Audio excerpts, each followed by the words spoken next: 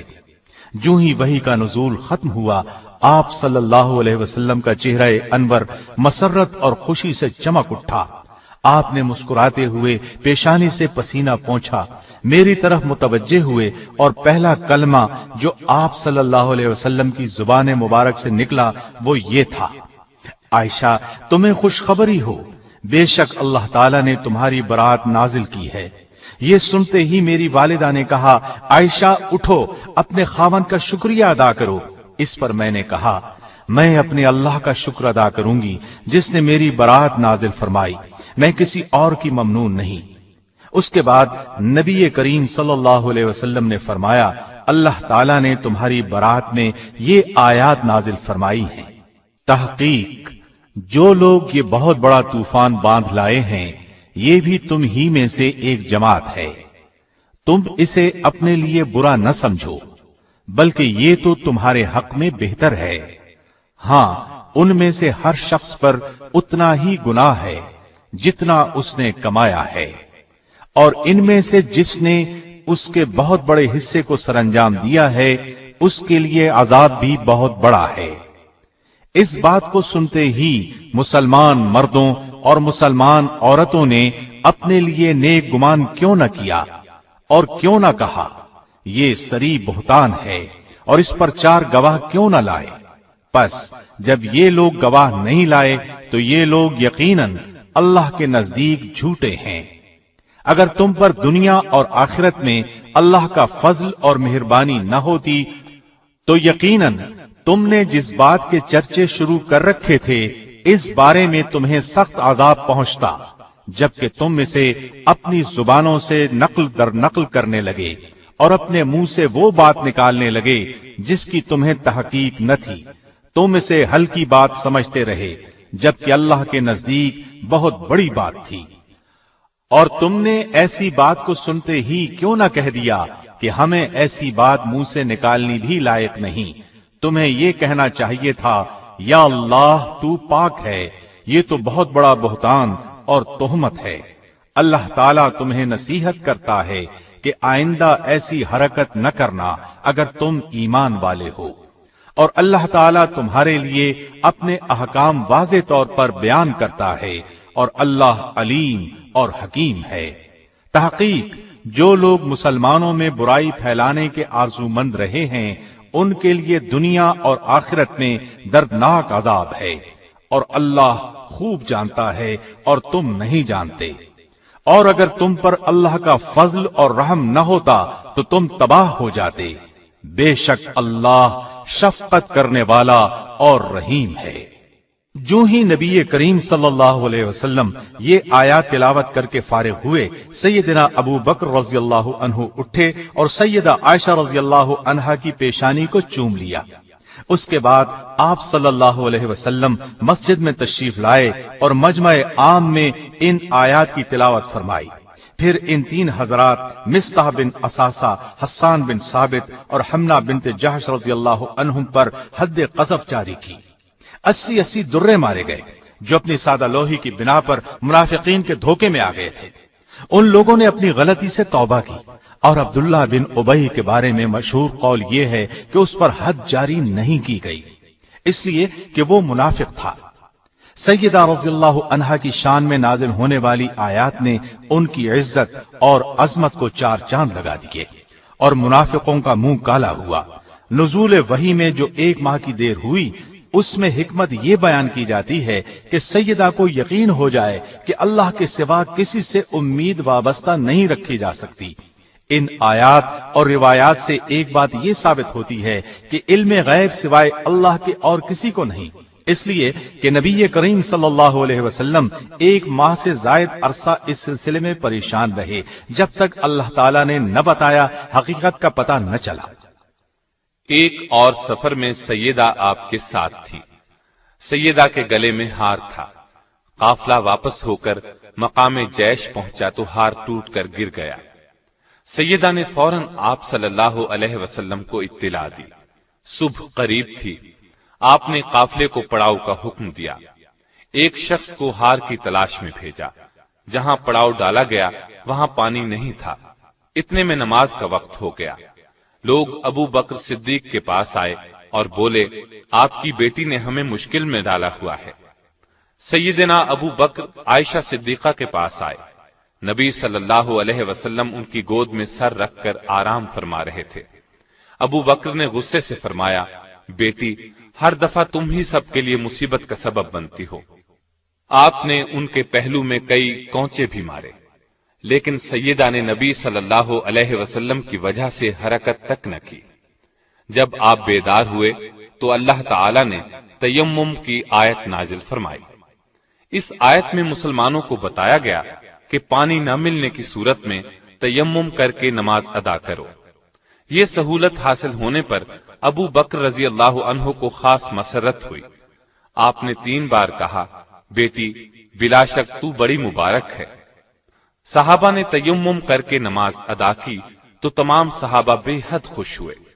اس وقت صحابہ نے کہا، یہ ابو بکر کے گھرانے کی برکت ہے، اور یہ پہلی برکت نہیں، ان کی وجہ سے اور بھی بہت سی آسانیوں کے حکم نازل ہو چکے ہیں۔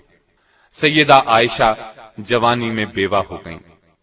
آپ رضی اللہ عنہا نے رسول اللہ صلی اللہ علیہ وسلم کے ساتھ صرف 9 سال گزارے۔ رسول اللہ صلی اللہ علیہ وسلم کی وفات کے وقت عائشہ صدیقہ رضی اللہ عنہا کی عمر صرف 18 برس تھی۔ نبی صلی اللہ علیہ وسلم نے اپنی زندگی کے آخری دن سیدہ عائشہ کے حجرے میں گزارے، انہی کی آغوش میں انتقال فرمایا۔ آپ کی تدفین آپ ہی کے حجرے میں ہوئی۔ آپ کے بعد سیدہ نے 50 سال بیوگی کی زندگی گزاری۔ نبی صلی اللہ علیہ وسلم کے بعد سیدہ عائشہ صدیقہ رضی اللہ عنہا کے والد خلیفہ بنے، 2.25 سال تک خلیفہ رہے، پھر ان کا بھی وقت آن پہنچا۔ ان کے بعد سیدنا فاروق اعظم خلیفہ ہوئے۔ ان کے زمانے میں تمام ازواج مطہرات کو 10-10 ہزار اور سیدہ عائشہ کو 12,000 سالانہ وظیفہ دیا جاتا تھا۔ جو ہی یہ سالانہ خرچ ملتا غریبوں میں تقسیم کر دیا جاتا۔ سیدہ عائشہ رضی اللہ عنہا سیدنا عثمان، سیدنا علی اور سیدنا حسن بن علی رضی اللہ عنہم کے ادوار خلافت میں بقید حیات رہیں، حتیٰ کہ سیدنا امیر معاویہ رضی اللہ عنہ کی مدت خلافت ختم ہونے سے 2 سال پہلے 17 رمضان المبارک 58 ہجری کو انتقال کیا۔ اس وقت آپ رضی اللہ عنہا کی عمر 63 برس تھی۔ اس حساب سے انہوں نے خلافت معاویہ میں اپنی عمر کے آخری 18 سال بسر کیے۔ آپ کی وفات پر سارا مدینہ بلکہ پوری دنیا اسلام غم میں ڈوب گئی۔ اللہ تعالی نے آپ کو اولاد مرحمت نہیں فرمائی۔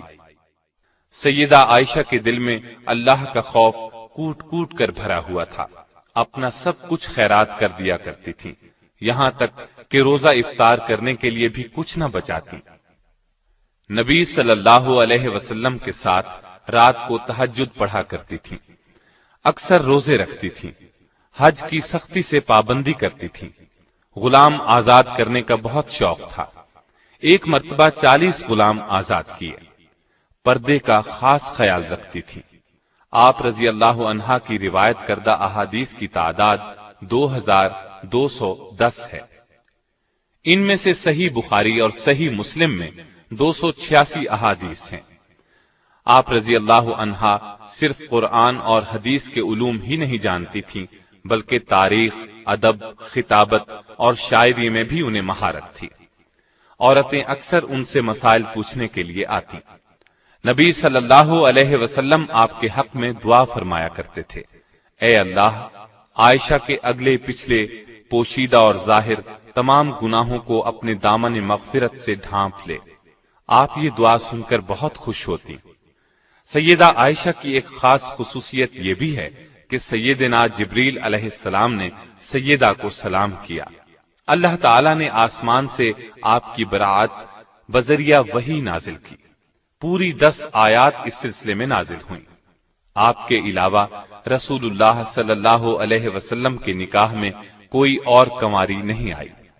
رسول اللہ صلی اللہ علیہ وسلم سیدہ کے بستر پر ہوتے تو وہیں وحی آ جاتی۔ یہ شرف کسی اور زوجہ مطہرہ کے حصے میں نہیں آیا۔ اللہ تعالی نے اپنے نبی کی روح اس وقت قبض فرمائی جب آپ کا سر سیدہ کے سینے سے لگا ہوا تھا۔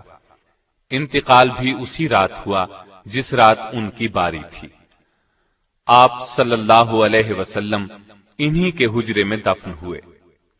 اللہ تعالی کی سیدہ عائشہ رضی اللہ عنہا پر ہزار رحمتیں۔